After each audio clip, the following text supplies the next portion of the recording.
Mes chers concitoyens, voilà bientôt 9 ans que nous travaillons tous à l'avènement d'une Côte d'Ivoire nouvelle. Ces efforts font suite à une série de crises que notre pays a connues. Crises qui ont fortement entamé l'unité nationale et la cohésion sociale, pour ne citer que celles parmi les conséquences des crises successives que nous avons traversées. La sortie d'une telle situation exigeait le rétablissement rapide de la confiance entre le gouvernement et les populations, mais surtout il fallait formuler une vision politique qui soit à même de recueillir l'adhésion et la remobilisation de toutes les filles et de tous les fils de notre pays en vue de la relance du processus et de son développement. Cette vision nationale a été formulée par le président de la République, son Excellence M. Alassane Ouattara, aidé par son gouvernement, à travers sa volonté de faire de la Côte d'Ivoire un pays émergent à l'horizon 2020. Depuis la formulation de cette vision, que les initiatives de son appropriation ne cessent de se multiplier, et cela de la part aussi bien des démembrements de l'État que des organisations de la société civile. En conséquence, la démarche de Convergence 2020 s'est inscrite dans cette plus grande logique de vulgarisation et d'appropriation de la notion d'émergence. À travers sa campagne qu'elle a initiée depuis quelques années, Convergence 2020, en collaboration avec certains partenaires, dont M. Adama Guiomandé, qui représente l'ADDL, est ici dans cette salle, et Célestin Tutier, nous avons voulu surtout obtenir un consensus minimum autour de cette vision nationale dont la réalisation nécessite l'implication ou la participation de tous. Notre action visait donc en premier lieu à éviter la résurgence des conflits à travers l'engagement de tous les enfants de ce pays, à reconnaître notre communauté de destin et à réaffirmer notre ferme volonté de vivre ensemble. Une fois ce minimum acquis, ensemble, main dans la main, nous œuvrerons à faire de notre chère Côte d'Ivoire un pays émergent, c'est-à-dire un pays dans lequel la majorité des habitants vivent dans les conditions les meilleures. L'avènement d'une Côte d'Ivoire émergente exige donc de tous les Ivoiriens efforts et sacrifices appropriés pour sortir de la situation présente et envisager l'avenir avec espoir et sérénité. On le sait que trop bien, le développement a horreur du bruit. Et Dieu sait combien de bruit nous avons tous entendu ces dernières années dans notre cher pays. Avec tant de bruit, notre pays n'a pas pu créer les conditions d'épanouissement individuel auxquelles ses citoyens avaient droit. Aujourd'hui, nous avons l'opportunité de rectifier le tir en incarnant chacun et chacune à son niveau la devise nationale qui est plus que jamais bien à propos: union, discipline et travail. Pendant plus de 10 ans, l'union nous a cruellement fait défaut et le résultat de cet état de fait se passe de commentaires. Il est donc impérieux que nous soyons unis dans notre diversité politique, ethnique, religieuse, et cela sur la base des valeurs morales universelles. Discipline. L'union ne saurait se concevoir sans la discipline. Il est donc important que nous fassions preuve de discipline dans notre quête de la paix et du bien-être commun. Ayant foi à l'avenir et faisons confiance au président Ouattara, nouveau commandant du navire Ivoire. Travail. Après tant de crises, il est indéniable que notre pays a accusé un recul à tous les niveaux. Nous devions donc travailler d'arrache-pied pour combler ce retard et amorcer notre décollage vers le statut de pays émergent. Bien entendu, rien de tout cela ne fut possible sans l'adhésion de tous en général et de la jeunesse en particulier à la dynamique de réconciliation et de paix. La Côte d'Ivoire de demain sera à notre image. En tant que ses futurs dirigeants, nous devons nous outiller de manière à préserver ses acquis, à défendre ses intérêts et à faire prospérer ses idéaux et ses valeurs.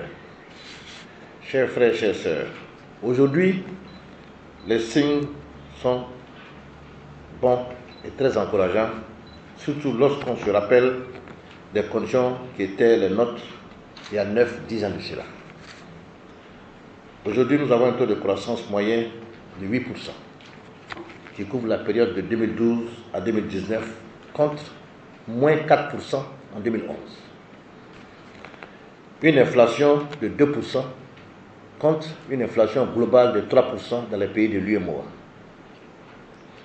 Un taux d'endettement de 48% du PIB, contre 70% qui est la moyenne générale dans les pays de l'UEMOA, Union économique monétaire ouest-africaine. Un PIB par habitant, c'est-à-dire l'indicateur économique reflétant le revenu brut par tête d'habitant. En 2019, il était de 1704 $, contre 1237 $ en 2012, soit une augmentation de 38%. Le taux de pauvreté, qui était de 51% en 2011, est aujourd'hui à moins de 35%. Le taux de chômage, qui est de 2,6% selon la définition de l'Organisation internationale du travail ou du Bureau international du travail, est de 2,6% dans ce pays. Sur 300 000 réfugiés identifiés, 278 000 sont de retour dans notre pays, soit 90% des réfugiés. La sécurité s'est considérablement améliorée de façon significative. L'indice de sécurité aujourd'hui est au même niveau que Londres ou New York. La preuve, le gouvernement ivoirien a réussi à faire transférer le siège de l'Organisation internationale du cacao de Londres à Abidjan à cause de l'indice de sécurité. Je ne vais pas en parler parce que c'est moi qui ai conduit l'opération. Les infrastructures surgissent ça et là. Les logements sociaux font une réalité. La Côte d'Ivoire est à nouveau fréquentable. Bref, la Côte d'Ivoire est un pays qui compte sur la scène internationale et dont les observateurs avertis sont unanimes sur le bilan du président Ouattara et de son gouvernement. Pourtant, très peu de personnes auraient parié sur une telle performance économique ivoirienne au sortir de la crise post-électorale, tant il y avait des défis à relever. Aujourd'hui, les experts et les consultants internationaux, les partenaires au développement, les institutions internationales sont unanimes à reconnaître que la Côte d'Ivoire, notre pays, est sur la bonne voie. En vue de participer pleinement au débat, puisque nous sommes dans une période électorale, et que, en tant qu'Ivoirien, j'ai quand même le droit de me prononcer sur les affaires de ce pays, et je voudrais indiquer ici pour la première fois que je veux rassurer les journalistes et ceux qui sont dans la salle. En 10 ans, presque 10 ans de pouvoir, le président Ouattara a eu le temps de former des cadres ivoiriens capables de tenir la dragée haute à n'importe quel cadre de ce pays sur l'avenir de ce pays. Et c'est ce que nous allons faire dorénavant. Ceux qui ont l'habitude et qui sont abonnés aux insultes publiques sur les réseaux sociaux, nous allons laisser faire leur travail habituel. Suivez mon regard. En ce qui nous concerne, nous allons demander maintenant à nos adversaires de nous envoyer des gens capables de venir débattre avec nous sur l'avenir de ce pays. Ce qui intéresse les Ivoiriens. S'il y a quelque chose que je souhaiterais que vous reteniez de cette conférence de presse, c'est un appel à l'apaisement. La réconciliation, je pense que les Ivoiriens n'ont pas de problème de réconciliation. Mais nous avons un problème avec notre classe politique. C'est un appel au bon ton. Je pense que, avec les fonctions que j'ai en ma qualité d'ambassadeur, dans la vie, tu peux tout obtenir, ça dépend comment tu demandes. Ça dépend comment tu demandes. Donc, dans ce pays-là, on peut se faire les concessions qu'on veut, mais ça dépend comment vous demandez. On peut obtenir sans insulter, sans attaquer. Parce que personne n'a intérêt à ce que ce pays-là brûle. En commençant par le gouvernement. Ne croyez pas que le travail qui est abattu aujourd'hui par le président Ouattara avec son premier ministre Amadou Gon, qu'eux vont accepter que des gens viennent détruire ce travail-là en 24 heures. Mais ça, c'est pas possible. Ça, c'est pas possible. Un homme qui est conscient, c'est comme un chef de famille. Quand il est vieux, là, il veut se rassurer qu'avec ses enfants, il y a quelqu'un qui peut protéger et fructifier son héritage. Mais il ne va pas donner son héritage à l'enfant qui est le moins compétent ou le moins indiqué pour que la personne gaspille son héritage. Donc, c'est la même chose dans les pouvoirs. Ça ne va pas être possible de permettre qu'on vienne gâter 10 ans. Donc, celui qui a intérêt à ce que le pays soit calme, c'est celui qui est au pouvoir. Parce que lui, il a travaillé. Je vous dis ça pour vous mettre à l'aise. Donc personne, en tout cas du côté du RHDP, n'a intérêt à ce que les pays se mélangent. Et je veux que cette disposition soit observée aussi dans les autres partis. Et que pour ceux qui font une analyse géopolitique ou géostratégique de la sous-région, aucun schéma ne peut prospérer en dehors des élections. Vous pouvez écrire ça.